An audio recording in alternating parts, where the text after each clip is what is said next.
Assalamualaikum warahmatullahi wabarakatuh. Selamat siang, berjumpa lagi. Siang ini di Bincang Sore Ramadan. Kalau hari Sabtu kita itu ada 2 sesi, satu siang dan satunya sore.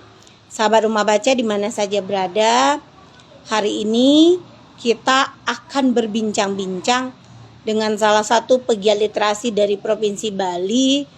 Beliau adalah Mbak Debbie Lukito. Kita tunggu beliau masuk. Oke, Mbak Debbie-nya sudah masuk. Silakan, Mbak. Oke, saya terima dulu ya.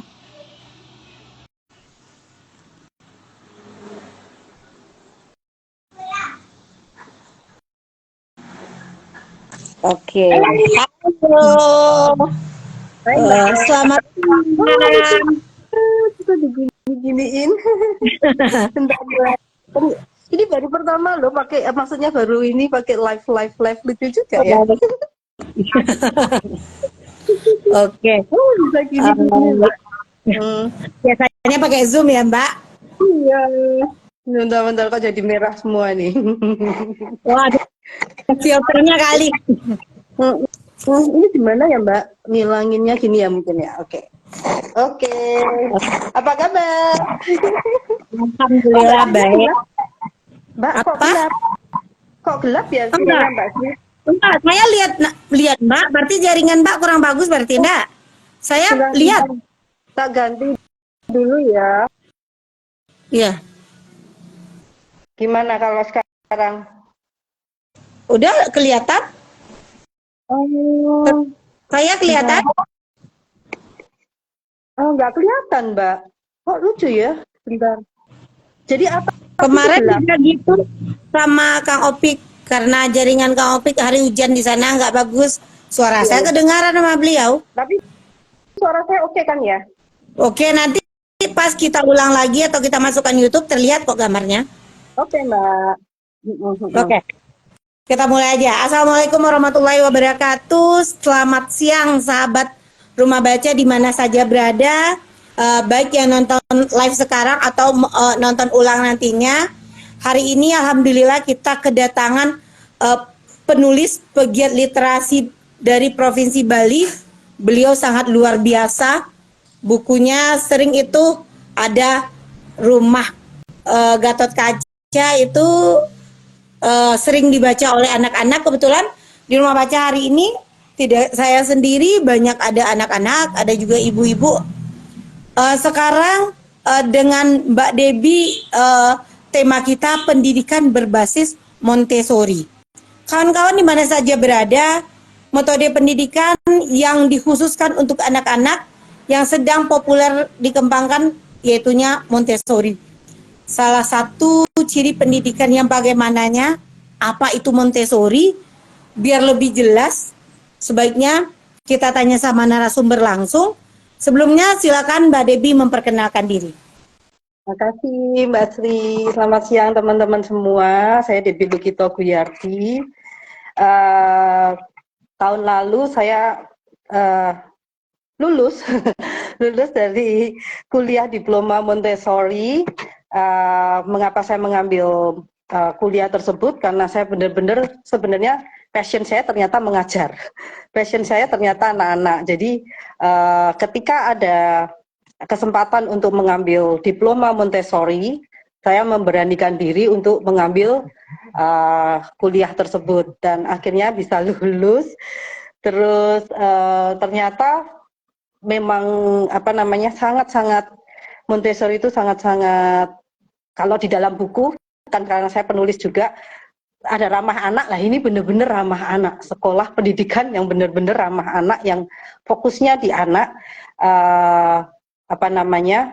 anak bisa mengeksplor dunianya dengan keinginannya sendiri, mereka bisa belajar dari pengalaman yang mereka rasakan secara motorik, sensorik, dan sebagainya. Kira-kira gambarannya seperti itu sih kalau Montessori, dan itu perkenalan dari saya, Mbak Sri. Oke, sahabat Rumah Baca, sudah dikenalkan sama Kak Debbie bagaimana itu pendidikan Montessori. Berarti pendidikan Montessori ini mungkin hampir, apalagi ini sekarang kurikulum merdeka ya, mungkin ada nggak kesamaan dengan itu, apalagi ini mendorong kemandirian anak, keingintahuan anak, pokoknya memberikan ruang untuk anak. Seperti saya juga belum terpaham, mungkin seperti itu. Sekarang Mbak Debbie, yang mau kami pertanyakan, sebetulnya pendidikan Montessori ini apakah hanya dilakukan untuk anak TK, SD atau bagaimana? Karena taunya kita kan pendidikan Montessori itu ada TK-nya kayak gitu. Apa sih? Ini yang bertanya nih, ada ibu-ibu nih di belakang saya. Apa sih yang sebetulnya kayak gitu? Sebenarnya kalau di Montessori sendiri itu ada yang sampai 18 tahun. Jadi semua di Montessori itu dibagi menjadi 6. 6 tahun pertama, 6 tahun kedua, 6 tahun ketiga. Itu setiap 6 tahun dibagi menjadi 3 tahun lagi, 0 sampai 3 tahun, 3 sampai 6 tahun, seperti itu. Nah, tapi semua itu yang paling utama adalah yang mendasar ini. Yang saya ambil kemarin pelajaran untuk 0 sampai 6 tahun. Bahkan kalau menurut Maria Montessori sendiri, anak-anak itu 18 sampai 24 tahun, walaupun itu sudah masuk masa dewasa, itu tetap dalam pendidikan, bisa dalam pendidikan Montessori juga. Tapi yang paling penting adalah dasar-dasar 0 sampai 6 tahun ini, Mbak. Nah, yaitu yang kemarin saya ambil. Nah, makanya itu kan dianggap sebagai pendidikan anak usia dini ya, begitu ya, di first learning gitu. Nah, yang saya suka, salah satu yang saya suka dari pendidikan Montessori adalah Montessori ini dianggap sebagai future learning. Jadi belajar untuk masa depan, mempersiapkan generasi yang siap di masa depan, seperti itu. Karena dengan berbagai rangsangan dalam benak mereka, kan kita nanti kita ngobrol tentang absorbent mind itu ya. Dari rangsangan-rangsangan itu anak-anak akan terpicu yang nantinya itu akan bermanfaat banget di masa depan mereka, Mbak, untuk kemandirian, creative thinking, dan sebagainya. Nah, satu hal lagi yang Montessori ini banyak yang bilang, lama banget, satu anak dieksplor, didiemin di situ, terus suruh milih sendiri, dibebaskan. Nah, mungkin ini Merdeka Belajar atau mirip-mirip dengan itu, dibebaskan untuk memilih sendiri. Padahal bukan dibebaskan untuk memilih sendiri, tapi sebenarnya mereka memiliki kebebasan dengan batas. Batas dalam artian kita sebagai pembimbingnya, sebagai orang tuanya, sebagai gurunya, itu mengobservasi anak-anak itu dan lalu mengarahkan. Jika si anak juga akan dibiarkan sendiri untuk, kan biasanya kita kan memberi contoh dulu ya, Mbak ya. Memberi contoh, ini misalnya, ini saya kasih contoh ya, Mbak ya. Ini beberapa hal yang saya bikin sendiri untuk Montessori, misalnya untuk permainan matematika. Ini bisa dilihat nggak ya? Ini saya bikin sendiri loh, dari cupcake, ini dari wadah cetakan roti itu yang dari kertas itu, kayak cupcake itu, kasih angka-angka ini, dan ini cuma kardus bekas biasa. Jadi banyak yang bilang kalau Montessori itu alatnya mahal, padahal bisa dibikin sendiri. Nah, ini ada 0 sampai 10 misalnya. Kita biasanya memberi contoh dulu, mau membuat hitung-hitungan. Jadi yang ini pun pakai stick es krim gitu misalnya ya. Terus anak-anak kita kasih contoh. 0 berarti kosong. Kita harus ngasih contoh kosong gitu. Nanti 1, 2, 3. Nah, setelah itu kita pasti harus bertanya. Dan menjelaskan lagi bahwa ini tadi kita belajar matematika dari angka 0 sampai angka 9, seperti itu. Nah, kamu mau mencobanya selalu gitu. Nah, begitu mereka mencoba, disitulah letak dari kebebasan dengan batasan itu, karena mereka akan mencoba, mereka pasti akan melakukan kesalahan, biarkan. Saat melakukan kesalahan itulah mereka juga belajar. Nah, itulah kita akan, kalau mereka tetap beberapa kali kesulitan, kita akan membantunya. Nah, di Montessori sendiri, sebagai seorang educatornya, gurunya, atau orang tuanya, makanya anak-anak ini sangat jadi fokus, karena apa yang mereka pelajari, itu yang mereka merasa butuhkan. Terus lagi orang tua kita sebagai yang dewasanya nggak melulu ngasih teori, nggak nuturi terus, tapi kita observasi itu Mbak. Itulah yang menyenangkan bagi saya ya, karena kebanyakan di sekolah-sekolah itu kayaknya kita ngasih teori terus ngomong terus gurunya, tapi anak-anak nggak dibiarkan untuk bereksplorasi dengan indera-inderanya, dengan sensornya, dengan pemikirannya seperti itu. Apalagi, nah ini yang kalau ngomong tentang absorbent mind, pikiran yang menyerap ya, bahasa istilahnya absorbent mind itu yang sangat ditekankan oleh Montessori, Maria Montessori itu pendirinya. Pikiran kita anak-anak itu waktu awal-awal terutama 0 sampai 3 tahun sampai 0 sampai 6 tahun itu sangat menyerap, mudah menyerap seperti spons. Apapun kita berikan, mereka nggak akan bisa melihat ini baik, ini jelek, ini jahat, ini baik, mereka nggak bisa lihat. Semua diserap semuanya. Nah, kita sebagai pendidik dan sebagainya harus bisa memberikan pemahaman ini baik dan ini tidak baik, seperti itu. Nah, 0 sampai 3 tahun itu namanya unconscious mind. Jadi nggak sadar apapun mereka lakukan, tapi semua kerekam sih ya, tetap semua kerekam. Makanya kan banyak yang bilang 5 tahun pertama itu golden years ya, dan itu kita harus hati-hati dalam mengedukasi, dalam mengenalkan segala hal kepada anak-anak itu di usia-usia tersebut, karena mudah sekali menyerap. Dan kemudian 3-6 tahun conscious mind lah itu bisa diarahkan untuk diedukasi sesuai dengan apa yang ingin kita ajarkan, misalnya matematika, bahasa. Pertama bahasa dulu ya, karena bagaimanapun kita sebagai seorang nantinya orang tua dan sebagainya, pertama kali yang belajar dari kita, anak-anak belajar dari kita adalah bahasa kan, ngomong, kita ngajak ngomong anak-anak seperti itu. Kira-kira seperti itu Mbak, bisa dibayangkan nggak ya? Oke, Mbak, setelah Mbak bercerita itu, jadi anak memiliki atau anak bisa berkreativitas, kita memberikan yang terbaik untuk anak sesuai dengan kebutuhan anak gitu ya. Jadi kita tidak memaksakan. Jadi di sini Mbak, kita tidak memaksakan anak harus begini, tapi kita harus mengembangkan potensinya ya. Jadi berarti potensinya yang kita lihat. Betul. Karena Montessori sangat yakin setiap anak memiliki minat dan talenta sendiri yang bisa dieksplor dari motorik dan sensorik dari mereka usia dini seperti ini Mbak.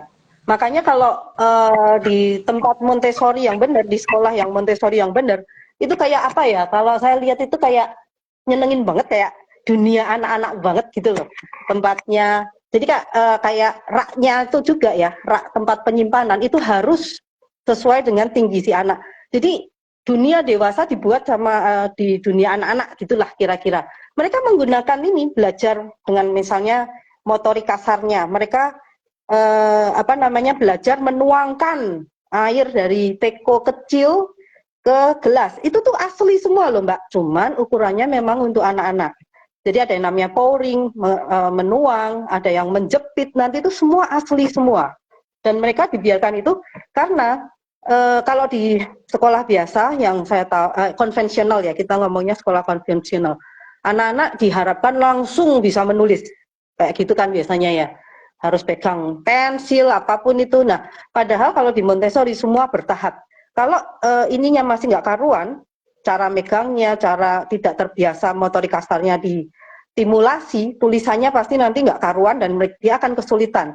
Dan juga di otaknya ini yang menyerap itu juga akan saling bertumpuk karena tidak pernah distimulasi untuk, oh ini huruf A. Nah itu ada tahap-tahapnya Mbak, setelah nanti misalnya menjapit, menuang, terus juga nanti kayak melipat-lipat gitu. Nah itu ada beberapa tahap.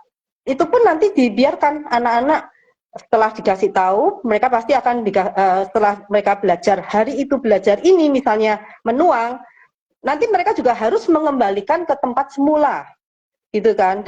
Sudah diajarin gitu. Setelah kamu memakai ini, kembalikan ke sana. Kalau kamu nanti mau menggunakannya lagi, kamu bisa menggunakannya kapanpun. Nah, mungkin besoknya dia tertarik lagi, diambil lagi, gitu-gitu. Nah, setelah mereka gurunya kan mengobservasi terus ya, setelah diobservasi, nah baru nanti dikenalkan dengan yang berikutnya seperti itu. Jadi kayak menulis itu juga ada yang nggak langsung menulis, tapi kayak kami punya kotak gitu, bisa pakai pasir berwarna itu loh Mbak, yang mainan pasir ya, mainan pasir Yang main warna-warni gitu. pasir warna-warni. Itu nanti anak-anak bentuk itu, juga diajarin, itu kayak gini, nanti dihapus lagi, diratain lagi gitu.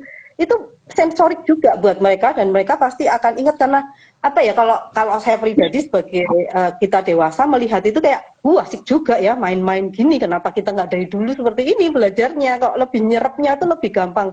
Karena gimana pun anak-anak kan kita tahu ya, mereka lebih mudah mempelajari sesuatu dengan cara bermain-main. Nah mungkin hal ini bagi mereka juga kayak, mereka kan langsung terjun langsung, nggak diem diajarin gurunya, nurutin gurunya seperti itu, tapi mereka explore semuanya dengan indranya, dengan penciuman. Ada lagi yang namanya untuk tactile, apapun itu, penciuman, meraba gitu, itu semua di explore semua Mbak, distimulus semua sama setiap pelajaran yang di Montessori ini. Seperti itu Mbak Sri. Udah ada bayangan ya? Oke, sahabat rumah baca, terlihat kita berarti pendidikan Montessori ini menekankan pada tidak hanya anak menjadi pintar, tetapi di sini edukasi bagaimana anak itu seperti motorik halus, kemandirian, percaya diri, tanggung jawab, seperti menaruh barangnya tadi, itu betul-betul, atau karakternya pun diajarkan di sana. Jadi lingkungan belajarnya bisa disusun sedemikian rupa untuk mendukung kebebasan anak dalam memilih kegiatan belajar, dan fasilitator atau gurunya juga berperan gitu dalam membantu atau mendukung peserta didiknya. Sekarang Mbak Debbie, kita tahu pendidikan Montessori ini kan telah diadopsi di seluruh dunia dan memiliki pengaruh yang signifikan dalam perkembangan pendidikan anak. Metodenya diakui karena mendorong kemandirian, keingintahuan tersebut, makanya di dalam proses pembelajaran ini sangat dibutuhkan. Pertanyaan kami di sini, bagaimana lingkungan belajar dalam pendidikan Montessori itu dirancang agar anak merasa senang? Itu yang pertama. Yang kedua, apa peranan guru atau fasilitator dalam pendidikan Montessori? Karena kan kalau kita nggak ada pendidikan Montessori, mungkin walaupun kita tamat pendidikan, mungkin cara mengajar kita berbeda gitu, atau supaya berubah atau diberi pelatihan dulu atau bagaimana? Ya, memang kalau Montessori ini memang harus ada pelatihan dulu ya Mbak ya. Memang saya sendiri kepengennya nanti kalau saya sudah benar-benar expert, pengen bikin kayak kursus-kursus singkat gitu sih untuk pendidik. Terus yang paling penting gini Mbak, ketika kita menerapkan Montessori itu harus satu kesinambungan dengan yang di rumah juga. Karena kalau kita misalnya mendisiplinkan anak-anak di sekolah, tapi ternyata di rumahnya ada kakek neneknya, ayahnya, mbak pembantunya yang juga seenaknya, maksudnya nggak mengikuti itu sama aja nanti, nggak akan efektif. Jadi kalau kemarin-kemarin yang saya lihat, mereka bahkan ada loh yang apa namanya kursus untuk kakek neneknya, untuk ayah ibunya, untuk susternya, pembantunya, itu diajarin juga. Jadi mungkin yang orang tuanya ini diajarin, terus mereka menularkan pada yang lain, dan harus berkomitmen semua. Karena satu yang paling susah, gampang tapi sepertinya gampang, tapi ternyata susah untuk dilakukan adalah disiplin dan bertanggung jawab. Ya kan? Mengembalikan benda ke tempatnya semula aja lah, barang ke tempatnya semula. Itu kalau di dalam rumah banyak orang, untuk mendisiplinkan mereka semua rasanya kan beda-beda ya nanti ya. Ada yang memang memang sadar bahwa ini penting, ada yang nanti aja ditaruh. Lah itu tuh akan mempengaruhi dalam anak itu, karena kan ya tadi ya Mbak ya, absorbent mind tadi, karena mereka akan menyerap. apa yang orang dewasa yang mereka lihat dari orang dewasa itu pasti akan mereka tiru dengan mudahnya gitu loh Mbak. Jadi kalau menerapkan Montessori ini sebaiknya juga semua ikut berpartisipasi di dalamnya seperti itu. Nah, kalau sekolahnya sendiri, kalau saya sendiri ya, sebaiknya kalau memang belum ada sekolahnya yang Montessori khusus, hal-hal kecil kan bisa dimasukkan, memang itu semua kan harus sama ya, kedisiplinan, ke tanggung jawab, itu kan memang bisa apa di sekolah manapun pasti menerapkan itu, cuma mungkin masih ada kayak excuse ya udahlah nggak apa-apa. Kalau di Montessori benar-benar bukan bukan galak ya, tapi tegas dan anak-anak tahu diajarkan berulang-ulang. Ini kayak di dalam penulisan buku kan, penulisan buku dalam apa namanya, penulisan buku kan kita kalau ingin menerapkan satu kata atau tujuan kan diulang terus lah. Di dalam Montessori itu adalah pengulangan sampai anak terbiasa dan terserap semuanya di sini. Jadi kalau mau mendisiplinkan sesuatu ya pasti harus diulang seperti itu. Terus kalau di sekolahnya ya memang semua ada kayak standarnya sih Mbak, kayak mejanya seperti apa, tingginya anak, kalau duduk seberapa, terus warna-warninya cerah, barang-barangnya itu, terus anak-anak kan belajar semuanya ya, termasuk apa namanya, belajar merawat diri sendiri, merawat lingkungan, merawat diri sendiri itu mereka akan belajar dari kecil tuh, mereka akan belajar membuka sepatu, memasang apa namanya tuh kayak kancing, memasang ikat tali sepatu, pakai jaket sendiri, ganti sendiri, makannya bagaimana tuh diajarin dari awal itu Mbak. Jadi dan mereka akan tenang banget karena mereka terlibat di dalamnya itu. Terus sama nah yang seperti itu apa namanya, sebaiknya memang misalnya enggak di sekolah Montessori tetap kita harus bisa lakukan. Nah, kenapa saya senang Montessori ini? Karena sangat bisa diaplikasikan di dalam keseharian kita sebagai orang tua, terutama yang memiliki anak-anak usia dini ini. Ini kalau misalnya ya nggak usah sampai sekolah Montessori dan sebagainya atau ikut kursus, bisa baca-baca tentang Montessori dan terapkan aja mana yang sesuai untuk anak-anak kita. Seperti itu sih Mbak. Sahabat Rumah Baca di mana saja berada, jadi kita seperti cerita Mbak Debbie, tidak harus juga memasukkan anak kita harus ke sekolah Montessori, tetapi kita sebagai orang tua harus belajar, harus membaca. Kalau ada kursus-kursus atau Zoom atau pelatihan-pelatihan tentang Montessori, mungkin kita bisa mengikuti agar cara kita dalam mendidik anak pun juga berbeda. Sahabat Rumah Baca, kita sudah mendengarkan dari Kak Debbie. Kak Debbie, sekarang bagaimana pendidikan Montessori itu pendekatannya dengan pendidikan tradisional? Apakah harus kita seimbangkan? Kan kata Mbak Debbie tadi, kan nggak harus nih kita masukkan anak kita ke sekolah Montessori, sedangkan guru-gurunya nggak tahu. Maaf, saya juga guru ya, guru-guru yang di sekolah-sekolah nggak tahu dengan pendidikan Montessori, atau apakah harus kita beri pelatihan dulu, atau apa yang harus kita berikan pada guru-guru. Karena intinya pendidikan itu akan sejalan jika di rumah, di sekolah, dan di lingkungan sama-sama gitu. Jadi bagaimana untuk gurunya? Apa harus kita berikan pelatihan atau bagaimana?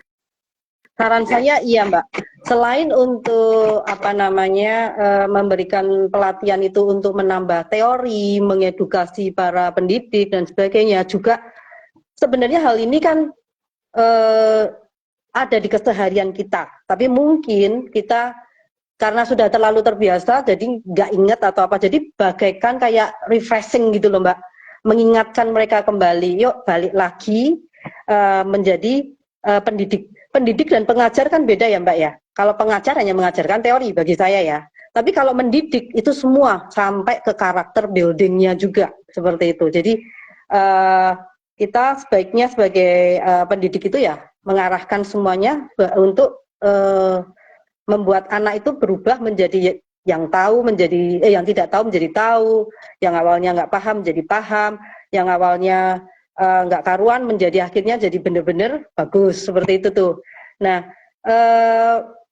Yang satu lagi, kita sendiri kalau di dalam Montessori ini, ya bukan hanya Montessori sih, dalam segala hal kan sebaiknya memahami karakter anak kan ya.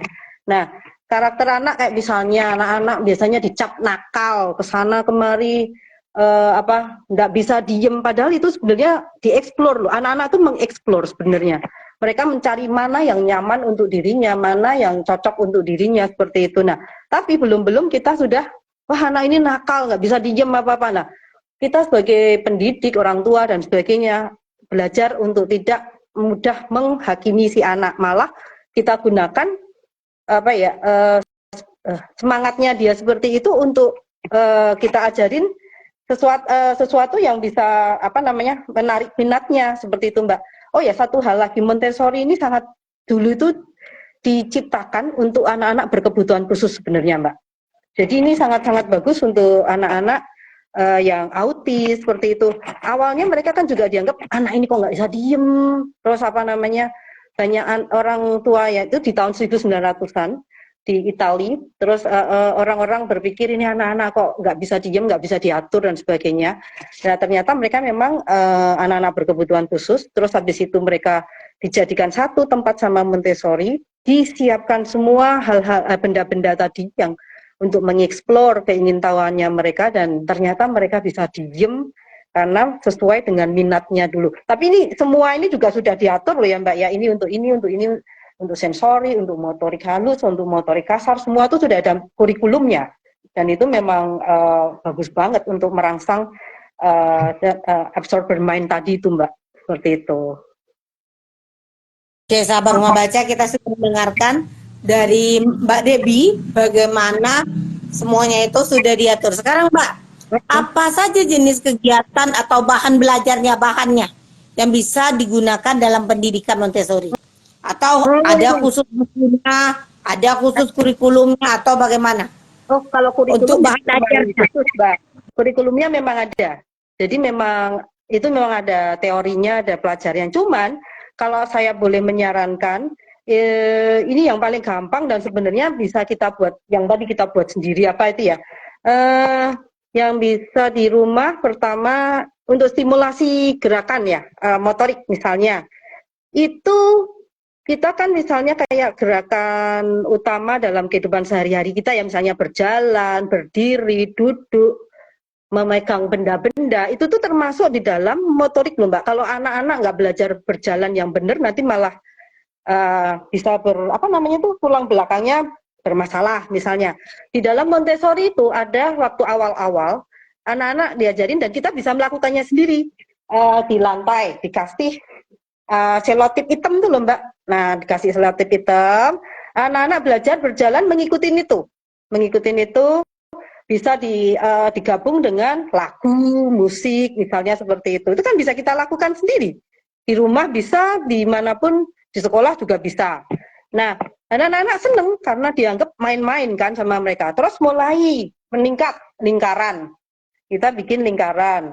Terus nanti setelah itu belajar duduk. Bahkan duduk pun mereka diajarin untuk mengangkat kursinya sendiri dan meletakkannya dengan pelan tanpa bludak, itu. Membuka pintu pun diajarin cara membuka pintu yang benar, menutupnya tanpa jeder, seperti itu loh Mbak. Jadi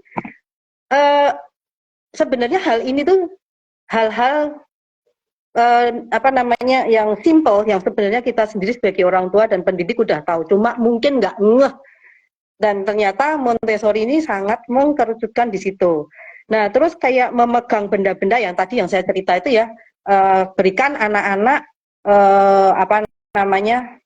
tempat makan, gelas, apa yang memang ukuran anak-anak, tapi terbuat dari benda yang asli, kayak misalnya kalau di Montessori kan ya kaca, tapi bentuknya kecil-kecil gitu, itu diajarin bahwa ini kaca, harus cara memegangnya bagaimana, gitu-gitu. Sebenarnya anak-anak bisa berhati-hati juga di situ. Mereka belajar untuk berhati-hati dan bertanggung jawab itu. Terus juga diajarin juga kalau di Montessori untuk stimulasi motorik itu kemampuan merawat diri gitu Mbak. Jadi ada kayak alatnya, dan itu kayaknya bisa kita bikin sendiri juga. Kayak misalnya itu loh, kancing-kancing baju itu loh Mbak. Nah, kita kan bisa membuat sendiri, misalnya dari kain, flanel, taruh di tempat apa namanya kardus, bikin kayak baju gitu, ditutup gini, kasih kancing-kancing-kancing gitu tuh. Anak-anak akan kancingnya yang besar aja, kan beli bisa itu di online juga bisa. Nah, itu anak-anak bisa membuka, memasukkan kancing lagi. Nah, setelah itu nanti akan belajar untuk mengancingkan baju sendiri. Juga kayak apa namanya, kita bisa membuat juga shoelace itu apa ya namanya ya, shoelace, tali sepatu. Nah, itu kan sama juga dengan kain flanel, kita bisa membuat simulasi itu dan nantinya anak-anak bisa melakukannya di real benda yang nyatanya itu. Terus juga kemampuan merawat lingkungan itu juga sangat diajarkan di Montessori. Lucu, ada itu apa namanya, cikrak kecil ukuran anak-anak, terus juga sapu, terus pel, lucu banget. Jadi apa namanya, anak-anak tuh sudah tahu kalau kotor mereka akan membersihkannya sendiri gitu tuh. Jadi diajarin dari kecil seperti itu. Melipat, anak bangun dari tidur misalnya di rumah, diajarin untuk membiasakan diri dan disiplin melipat selimutnya. Nah, itu tuh salah satunya juga, hal-hal kecil seperti itu. Tapi itu akan berdampak besar nantinya. Terus juga kalau di Montessori juga ada kan pelajaran untuk sains itu berkebun. Jadi setiap anak itu akan mempunyai semacam pot sendiri yang bisa ditanemin sama mereka dan mereka harus merawatnya. Terus stimulasi apalagi ya, seni kreativitas bisa kita lakukan kan di rumah, di sekolah juga seperti itu. Terus juga latihan koordinasi tubuh, terus juga apa ya, gerakan berirama, nari, apa itu tuh semua ada di dalam Montessori dan sebenarnya bisa diterapkan di kehidupan kita sehari-hari gitu Mbak. Kira-kira seperti itu. Dan bahkan sebenarnya yang semua bilang mahal-mahal dan sebagainya, ini saya bikin sendiri loh Mbak. Ini pelajaran geografi, ini kalau ini yang udah gede ya. Yang Petra ya, Petra ya. Itu ada kan, sama kan, kayak gini, belajar seperti ini, belakangnya ada gininya. Nah, ini digabung dengan cara nanti anak-anak bercerita. Apa sih, mana negara yang kamu suka, ini belajar geografi yang ini. Seperti itu, binatang-binatang. Ini ada cara untuk membaca, kalau yang ini udah agak gede Mbak, yang gini-gini. Ini kita bikin sendiri semua Mbak, nggak beli. Gitu. Mencocokkan kayak gini-gini. Bikin cara berhitung aja cuma pakai ini juga Mbak, apa namanya ini, kita bikin sendiri apa namanya ini ya, Penjepit kain ya. ya, tapi yang boleh bisa pakai penjepit jemuran itu juga bisa. Terus kita belajar ini motorik ini, buat ini yang memegang ini gini, masukin gini, terus diginiin lagi sambil ngitung gitu-gitu. Nah, ini gunanya kalau ininya udah kuat, jari-jarinya udah kuat, mereka akan mudah sekali memegang pensil dengan benar dan menulis. Jadi semuanya ada tahapannya, nggak langsung dipaksa menulis, harus bisa calistung seperti itu. Gitu-gitu sih Mbak. Oke. Sahabat Rumah Baca, intinya di sini bagaimana anak itu berproses. Tidak mungkin anak itu akan bisa sendiri tanpa berproses. Sekarang Mbak Debbie, apa yang dilakukan oleh guru Montessori ketika anak mengalami kesulitan belajar? Apa yang harus guru lakukan? Itu yang satu lagi, bagaimana penilaian dan evaluasi yang dilakukan dengan dalam pendidikan Montessori ini? Nah, kalau karena saya kan di kelas apa namanya, kelas untuk 3 sampai 6 tahun, 0 sampai 6 tahun kan yang saya pelajarin itu. Jadi kalau guru-gurunya yang tadi itu kita mengobservasi. Jadi makanya kalau di Montessori bisa dibilang katanya mahal karena memang one on one.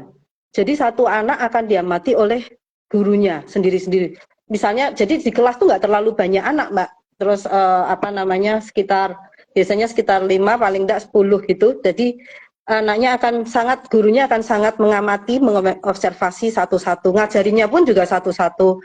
Yang satu nanti diajarin, biasanya kan semua, ayo kalian mau ngambil apa? Nah, nanti gurunya akan keliling satu-satu seperti itu.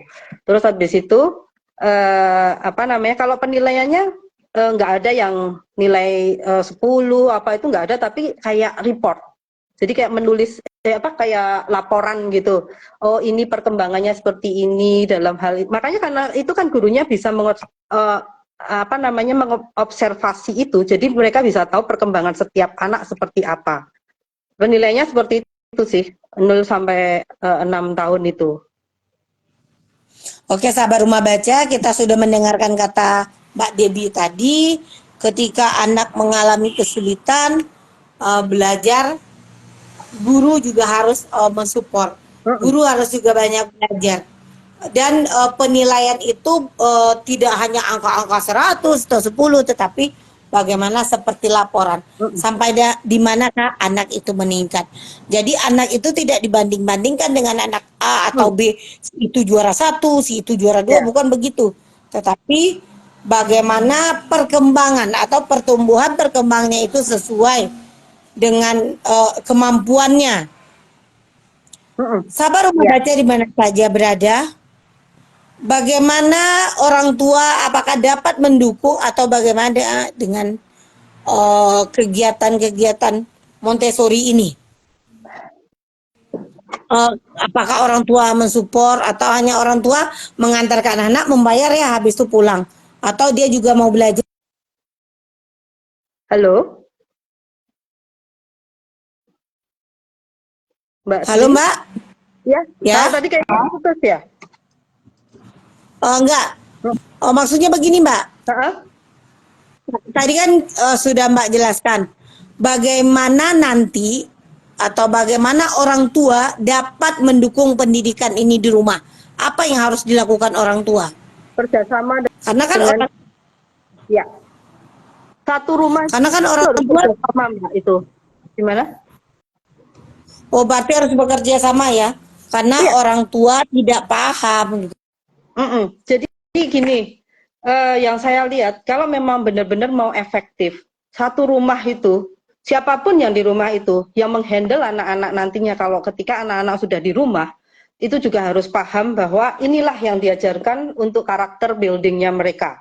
Jadi kalau mereka belajar disiplin, meletakkan barang, beri contoh juga seperti itu yang lain-lainnya. Dan misalnya paling gampang aja, makan bersama. Makan bersama, setelah makan anak-anak menggeletakkan piring kan, mungkin ya, mungkin di meja mereka menggeletakkan. Kita sebagai orang tua harus mengingatkan, yuk diberesin misalnya gitu ya, beresin. Karena di Montessori diajarin gitu, semua harus sendiri, semua harus mengalami Berarti membereskan. belajar sendiri dan bertanggung jawab. Ya. Jadi di rumah juga harus diterapkan, jangan dibantu oleh orang tuanya, jangan dibantu, tapi berikan kebebasan mereka, yuk apa namanya, beresin piringmu sendiri, bawa ke tempat cuci piring gitu. Bahkan di Montessori kita anak-anak belajar untuk mencuci apa namanya, anak-anak yang lebih besar belajar untuk mencuci alat-alatnya sendiri seperti itu, Mbak. Jadi mereka tuh dibiarkan bebas untuk menemukan pengalaman mereka sendiri gitu itu. Jadi dari situ mereka akan selain mandiri, mereka juga terlatih semua otot-ototnya itu, Mbak. Otot-otot sensorik apa namanya? Juga otot-otot syaraf-syaraf di otak akan berkembang terus gitu. Berarti Mbak Debbie, antara gerak dan cara belajar anak harus kita perhatikan ya. Karena agar dua-duanya saling berkembang. Mbak, berarti orang tua itu di rumah harus paham dengan cara memberikan anak itu kebebasan, memberikan anak itu kemandirian ya, supaya antara sekolah dan rumah itu sejalan. Mbak, apakah pendidikan Montessori ini cocok untuk semua jenis usia atau cocok untuk semua jenis anak? Karena anak itu kan ada berbeda-beda talentanya atau kemampuannya. Apakah ini cocok untuk semua anak? Cocok, sebenarnya cocok untuk semua anak, bahkan untuk ini kan awalnya untuk anak-anak berkebutuhan khusus, Mbak. Awalnya itu mereka diajarkan untuk menstimulasi semuanya itu. Terus sama selain itu juga Montessori ini cocok karena sangat-sangat apa ya, mendukung pembentukan pribadi anak gitu loh, Mbak.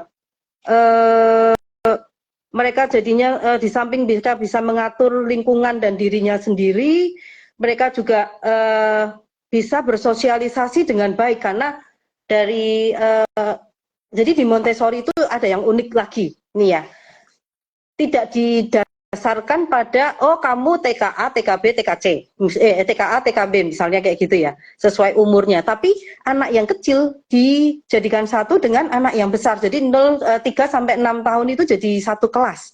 Karena dengan pikiran mereka bisa bersosialisasi, mereka bisa belajar bertoleransi, yang besar bisa mengajari yang kecil seperti gitu. Jadi unik. Jadi dari situ mereka belajarnya semua hal tentang, yaitu tadi namanya future learning itu ya, pelajaran untuk masa depannya mereka seperti ini loh dunia nyata sebenarnya nantinya.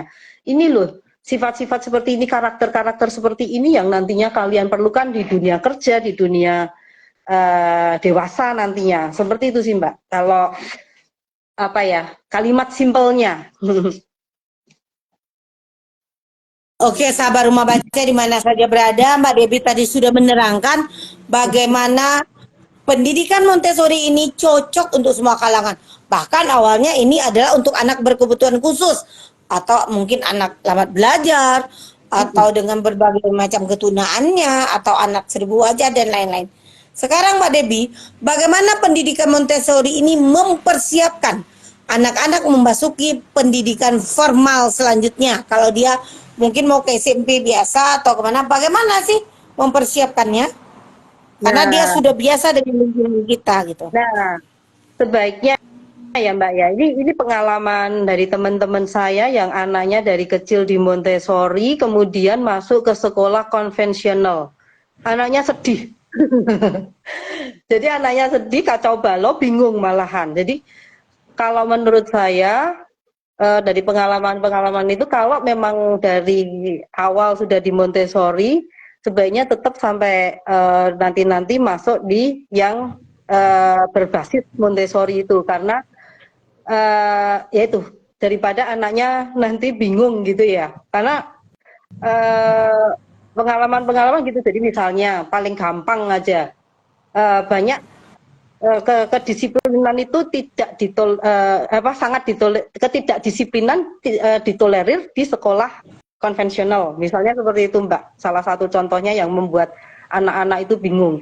Nah, anak-anak itu kan gimana pun, setiap anak itu kan mereka belajar dari kebiasaan. Jadi kalau lingkungannya banyakan seperti itu yang tidak disiplin, akhirnya nanti mereka keseret kembali ke sana. Kecuali di rumah tetap seperti itu dan karakternya udah kuat karena orang tuanya, siapapun yang di rumah mendukung hal itu. Seperti itu Mbak. Jadi misalnya kalau nanti yang kemarin yang saya lihat sih memang anaknya bingung, tapi untungnya di rumahnya orang tuanya juga sudah sangat paham bahwa ini loh dasar-dasar dari Montessori ini yang harus kita tetap pegang di rumah kita. Jadi ya mungkin awal-awal bingung, tapi habis itu juga si anak bisa mengikutinya gitu sih. Walaupun setelah itu mereka juga katanya sih sedih karena lingkungannya beda, toleransi dan sebagainya itu beda.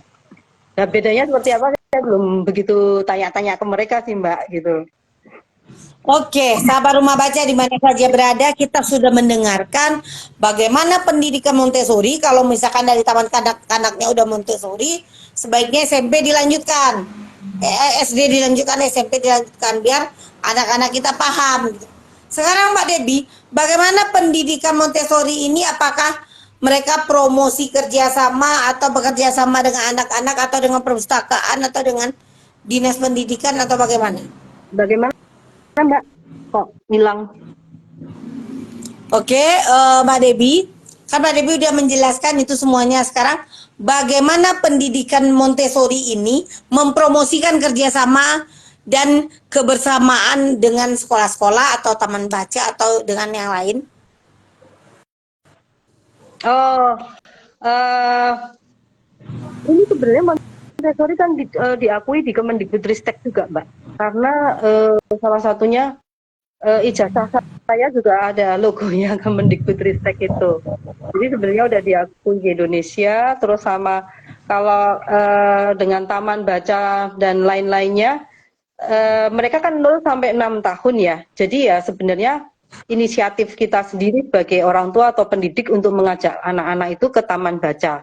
Tapi mereka sendiri sangat peduli dengan membaca sejak dini. Jadi ada sesi-sesi mereka ya kayak kita seperti di sekolah itu juga di taman baca punya sesi dibacakan nyaring, terus ada sesi mereka nanti membuat craft sendiri seperti itu. Sebenarnya mirip-mirip.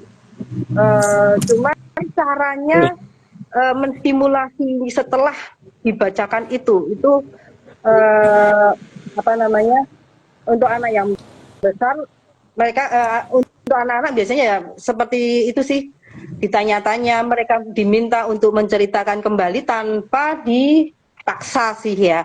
Jadi siapa yang mau, mereka diharapkan untuk tunjuk jari, untuk mau tampil sendiri dengan keinginan sendiri, seperti itu Mbak. Sahabat Rumah Baca di mana saja berada, kita sudah melihat bagaimana anak-anak bisa mandiri, bagaimana anak-anak bisa lebih percaya diri. Sekarang ada MWDT RMI. Maaf Mbak, saya telah bergabung. Bisa nggak ya penerapan Montessori di rumah saja? Lalu bagaimana memulai pendidikan itu pada usia 12 sampai 15 tahun? Bagaimana Mbak?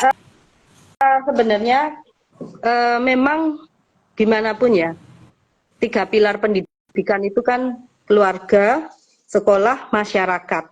Jadi kalau ditanya apakah bisa di rumah saja, bahkan itu sebenarnya pilar utamanya dari rumah dulu. Selama rumah ini kuat dengan Montessori-nya, dengan apa namanya tadi ya, kita nyebutnya kebiasaan bagus lah, kebiasaan-kebiasaan bagus, mestinya anak-anak itu akan terbawa sampai kapanpun dia, dimanapun dia berada, di sekolah konvensional atau di sekolah yang Montessori, pasti mereka akan terbawa seperti itu. Nah, kalau memulai pendidikan ini untuk usia 12 dan 15 tahun bagaimana? Nah, ini kalau sudah usia gini kan sudah, kalau kedisiplinan, kalau karakter buildingnya kan bisa dilakukan melalui contoh-contoh, dan memang harus dari anak-anak umur segini kan sudah ada pemberontakan, sudah punya pemikiran sendiri, sudah punya teman sendiri. Jadi harus dari hati ke hati untuk bicara, cari kesepakatan bersama, misalnya seperti itu. Tapi kalau untuk pelajaran, nah itu memang ada kurikulumnya, seperti itu. Gitu sih Mbak MW DTRMI ya. Makasih.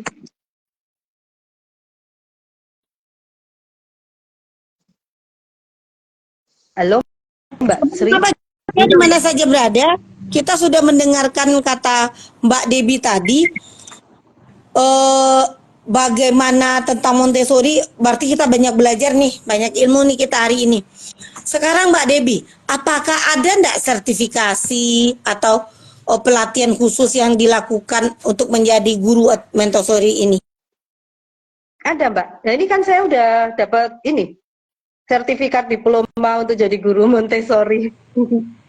Wow, luar biasa. Tapi kita harus daftar dulu. Pendidikannya 1 tahun, bisa online, bisa offline, dan sebenarnya di Indonesia banyak sekali sekolah-sekolah yang bisa mengeluarkan sekolah diploma untuk Montessori ini, Mbak. Gitu, misalnya salah satunya Sunshine Teacher Training, tempat saya dulu bersekolah. Terus ada lagi MMI, seperti itu. Sahabat Rumah Baca yang bertanya tadi, berarti ada, tetapi mungkin di tempat kita masing-masing belum ada. Nanti kalau ada info-info kita tanya sama Kak Debbie. Mana tahu Kak Debbie juga bisa berbagi dengan kita. Kita Zoom rame-rame gitu ya, atau guru-guru. Nanti kita bisa ini Mbak, dibagi-bagi. Oke, hari ini kita mau belajar tentang bahasa. Misalnya gitu, beda-beda soalnya, ada bahasa, ada matematika, caranya membuat matematika di Montessori ini bagi saya unik karena dari step by step diajarin sampai anak nyantol beneran itu dengan cara bermain-main itu. Seperti itu Mbak. Jadi kayaknya harus dipisah-pisah itu nanti, matematika sendiri, bahasa sendiri, terus mungkin kita bikin alat-alatnya Montessori sendiri seperti yang saya buat ini, seperti itu Mbak. Jadi mungkin bisa nanti diterapkan di rumah atau diterapkan di sekolahnya kalau pendidik di sekolah, seperti itu. Di kapan-kapan Sahabat kita Rumah Baca, uh-uh. di mana saja berada, kita sudah mendengar dari Mbak Debi, itu ada pelatihan dan lain-lain.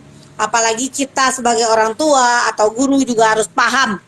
Kalau tidak paham, bagaimana kita akan mengajarkan? Bagaimana kita akan seiring sejalan dengan anak? Sekarang Mbak Debi, Uh-uh.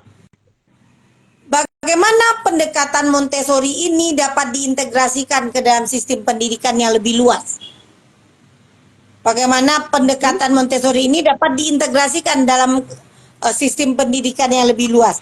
Kalau tadi, kalau untuk anak berkebutuhan khusus, oh, mungkin bisa. Kalau misalkan ke sekolah-sekolah biasa, karena ini kan bisa untuk sampai anak 15 tahun. Bagaimana kita mengintegrasikannya? Atau kita kolaborasi dengan sekolah atau bagaimana, Mbak? Sebenarnya ya itu tadi Mbak, kalau untuk sekolah-sekolahnya kan ada kurikulumnya.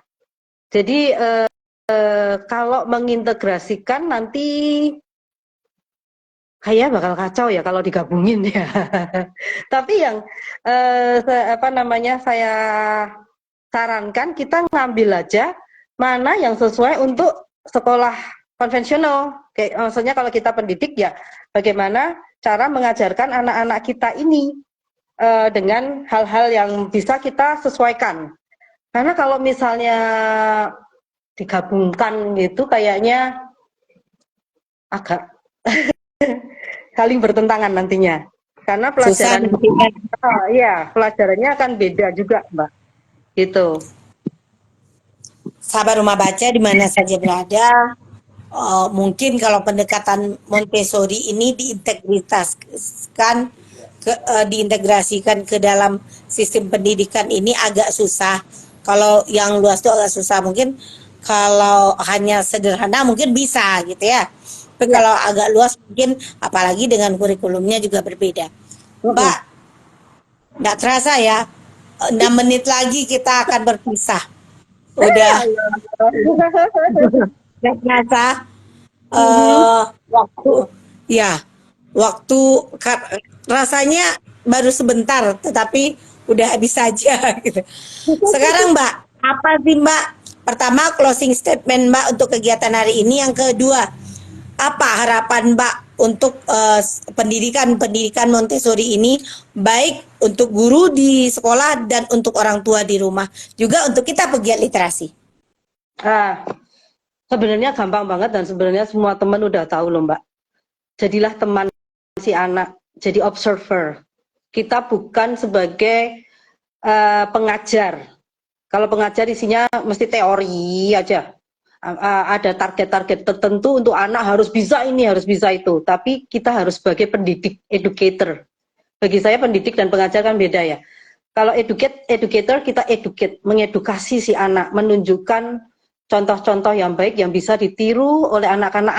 Anak-anak tadi itu absorber mind itu, pikirannya sangat seperti spons itu, merekam, meniru dengan mudahnya. Jadi dari awal, dari sejak dini sebaiknya kita memberikan contoh. Kita sendiri juga harus baik. Kita sendiri harus menunjukkan contoh-contoh yang baik. Jangan apa ya, hari ini kita baik, besok berubah anaknya mumet nanti. Jadi harus konsisten itu tadi. Terus lagi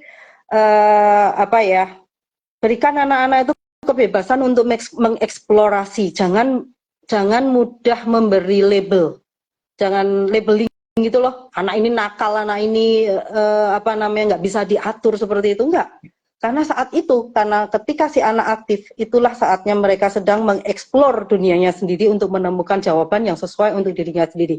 Lah kenapa kita sebagai pendidik, orang tua dan sebagainya menggunakan kebebasan anak-anak itu dengan memanfaatkannya untuk keperluan si anak nantinya. Karena ya kita tahu kan kebebasan tanpa pengaturan yang tepat itu akan sia-sia. Jadi jika anak dibebaskan begitu saja tanpa diberi latihan, diberi stimulasi, pengarahan, ya mereka nggak akan berkembang dengan baik, seperti itu sih Mbak.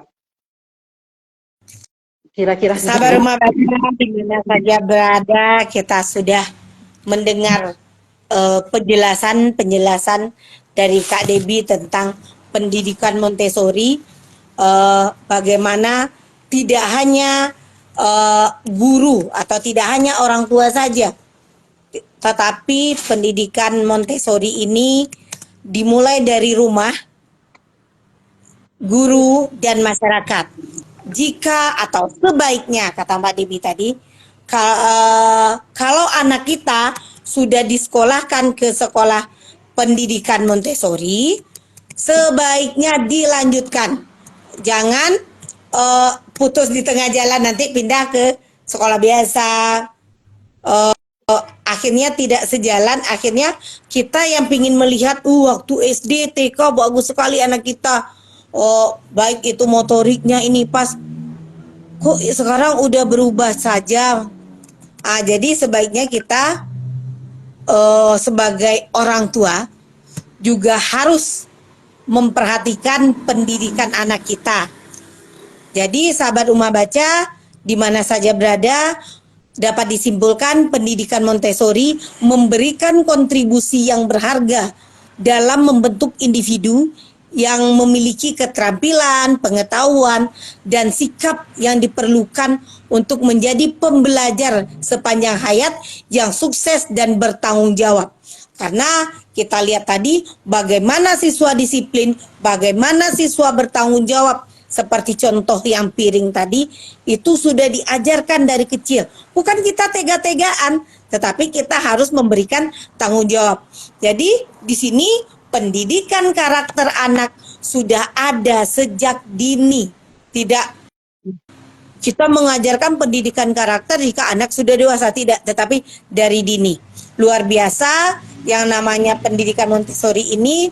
Semoga kedepannya kita bisa berbincang lagi dengan Kak Debi. Sekian, salam literasi. Salam Oke. literasi. Terima kasih. Sama, sehat dan sukses selalu. Makasih Mbak. Terima kasih. Ya.